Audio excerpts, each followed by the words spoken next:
Kasus oplosan BBM di Pertamina Patraniaga sekarang menjadi cerita heboh ya masyarakat di seluruh pelosok tanah air, bahkan itu menjadi pusat perhatian global. Ini adalah kasus korupsi dan kasus kejahatan luar biasa.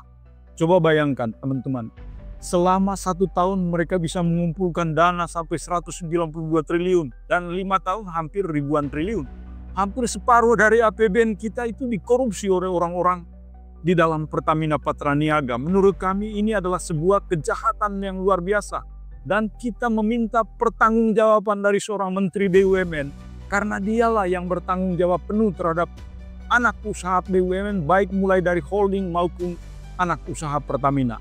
Jadi ini adalah momentum pintu masuk yang bagus bagi Presiden Prabowo Subianto untuk melakukan pembenahan di dalam Pertamina itu sendiri. Jika ingin melakukan pembenahan ya Presiden pertama harus melakukan reshuffle ya. Reshuffle yang pertama yang kami anjurkan adalah Menteri BUMN Erick Thohir karena menteri lah yang menjadi penanggung jawab dari semua kerusakan di dalam Pertamina.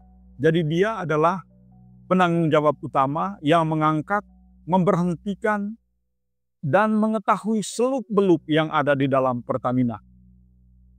Erick Thohir di reshuffle itu mendesak karena nama Erick Thohir itu sudah disebut di dalam berbagai pemberitaan di media-media sosial ya.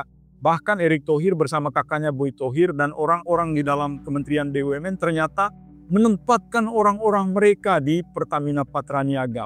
Jadi mestinya menteri ini harus bertanggung jawab secara moral, dia harus meminta maaf kepada publik dan mengundurkan diri. Jadi sebelum dia mengundurkan diri mestinya Prabowo harus melakukan reshuffle terhadap menteri ini. Jadi ini kejahatan luar biasa dilakukan oleh Pertamina. Jadi ternyata teman-teman, praktek-praktek mafia itu di Pertamina mereka bekerja melalui beberapa mekanisme loh. Yang pertama, mereka itu menolak semua penjualan minyak dari kontrak kerjasama migas. Jadi KKKS itu bahasa sederhananya adalah perusahaan-perusahaan migas. Jadi perusahaan-perusahaan migas itu ada Exxon Mobil dari Amerika Serikat. Dia melakukan eksplorasi di Blok Cepu. Jadi Blok Cepu itu produksinya 160.000 sampai 200.000 barrel per hari. Lalu ada Chevron Pacific Indonesia. Itu juga dia melakukan eksplorasi di Blok Rokan sebelum diambil alih oleh Pertamina. Itu produksinya juga di atas 160.000 barrel per hari. Ada Inpex Corporation. Dia perusahaan dari Jepang. Jadi ini salah satu perusahaan yang besar juga. Lalu ada Total EP, perusahaan Prancis. Jadi ini juga salah satu perusahaan besar yang melakukan eksplorasi di Blok Mahakam sebelum diambil alih oleh Pertamina. Jadi bagi saya, perusahaan-perusahaan yang punya reputasi bagus di tingkat global, juga di tanah air, kok bisa kualitas minyak mereka tidak diterima oleh Pertamina Patraniaga. Ini menurut saya sesuatu yang janggal gitu. Ternyata di balik semua ini mereka ingin melakukan impor supaya mereka bisa mengambil keuntungan yang besar. Dan teman-teman tahu semua, sistem dan mekanisme kerjasama migas kita itu berdasarkan Undang-Undang Nomor 21 tahun 2001. Kontraknya adalah kontrak Producing Sharing Contract. Jadi dalam PSC itu 80% minyak itu menjadi domainnya KKKS karena mereka sudah mengeluarkan dana investasi yang besar, teknologinya sudah besar, mahal pula. Jadi 20% itu mereka bebas untuk melakukan penjualan dimanapun mereka mau. Sementara 80% itu wajib dijual ke Pertamina Patraniaga. Dan ternyata ketika dijual ke Pertamina Patraniaga, orang-orang di dalam Pertamina Patraniaga menganggap bahwa minyak yang mereka produksi dari berbagai lapangan minyak di tanah air itu minyak yang tidak berkualitas. Ini menurut saya sesuatu yang sangat jahat, sangat keji terhadap Republik ini. Karena perusahaan-perusahaan ini punya reputasi yang sangat bagus di dunia global. Modus kejahatan yang kedua yang mereka lakukan adalah membeli minyak impor dari pasar perdagangan di Singapura biasanya tidak melalui tender atau lelang. Jadi jelas ini melalui penunjukan langsung. Ini kan seperti cerita pada zaman Petral dilikuidasikan. Pada zaman Petral ada perusahaan-perusahaan tertentu yang sudah ditunjuk langsung oleh pejabat-pejabat di dalam Pertamina untuk membeli minyak dari pasar perdagangan. Ini membeli minyak dalam bentuk voucher ya. Jadi ini perdagangan jenis baru. Dan di sana perusahaan-perusahaan itu menawarkan, siapa yang menawarkan harga minyak yang paling murah dengan kualitas yang terbaik, itu yang akan dibeli dan kemudian dijual lagi ke Pertamina karena kita kan membutuhkan BBM ya. Jadi kebutuhan BBM kita 1,6 juta barrel per hari.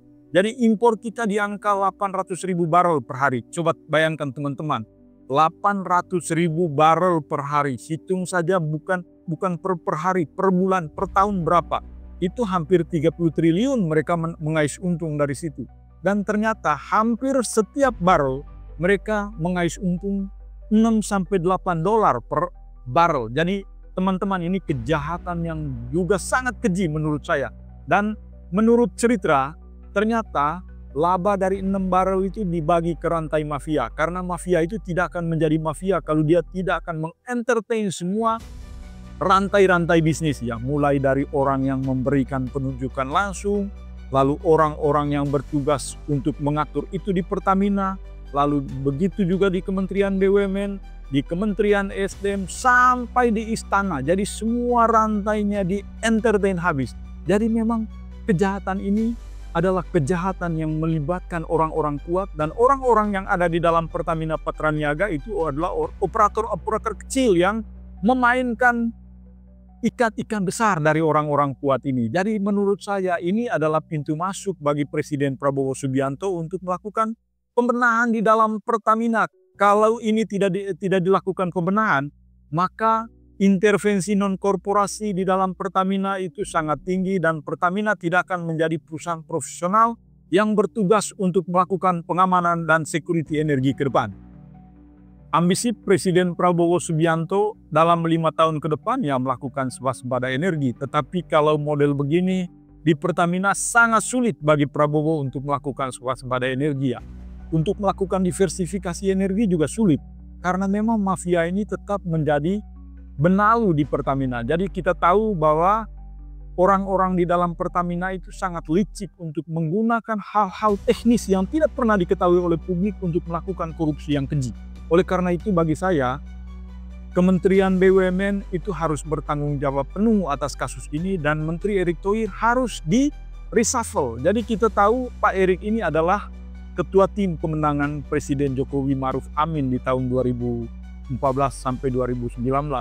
Dalam bisnis juga Pak Erick tidak terlalu aduhai begitu dalam bisnisnya, tidak terlalu sukses. Jadi yang sukses adalah kakaknya Pak Boy Thohir yang sering disebut di berbagai media terlibat dalam kasus ini juga. Dan kita meminta Kejaksaan Agung untuk menelusuri lebih jauh informasi-informasi seperti ini. Jadi simpang siur seperti ini harus diluruskan, jangan sampai terjadi hal-hal yang dicurigai banyak orang. Dan menurut kami ya memang Pak Erick ini harus dihentikan, harus diberhentikan dari BUMN karena dia harus bertanggung jawab terhadap kasus ini.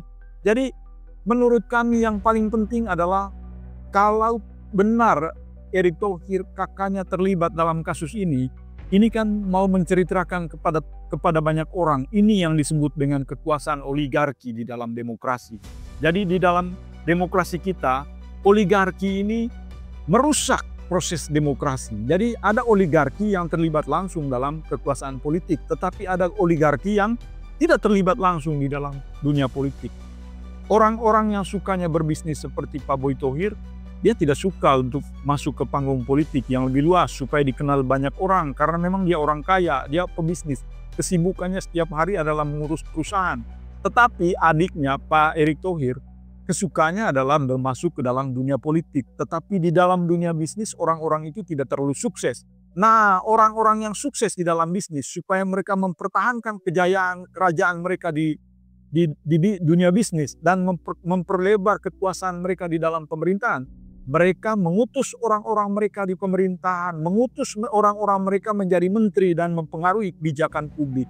Dan ternyata ini agak sulit nanti jika memang benar bahwa mereka terlibat. Dan ini kejahatan luar biasa, sehingga bagi saya, kalau Prabowo mau melakukan pembenahan terhadap demokrasi di Republik ini, termasuk melakukan pembenahan di Pertamina, Pak Erick Thohir harus diganti dan direshuffle dan diganti oleh orang-orang profesional, supaya Pertamina itu menjadi perusahaan yang benar-benar bertugas untuk melakukan produksi minyak di tanah air, karena kita mengalami kekurangan minyak. Selain itu kita harus segera melakukan diversifikasi energi, jangan sampai kita terus mengimpor minyak mentah dari luar negeri, dan ini adalah menjadi sarang para mafia. Ternyata memang diversifikasi energi selama ini tidak berjalan karena mereka ingin impor. Begitu juga misalnya LPG. LPG itu kita tidak punya gas yang bisa dikonversi menjadi LPG, dan ternyata kesenangan orang ini adalah melakukan impor, dan ternyata impor ini enak karena mereka mendapat margin dan keuntungan yang luar biasa.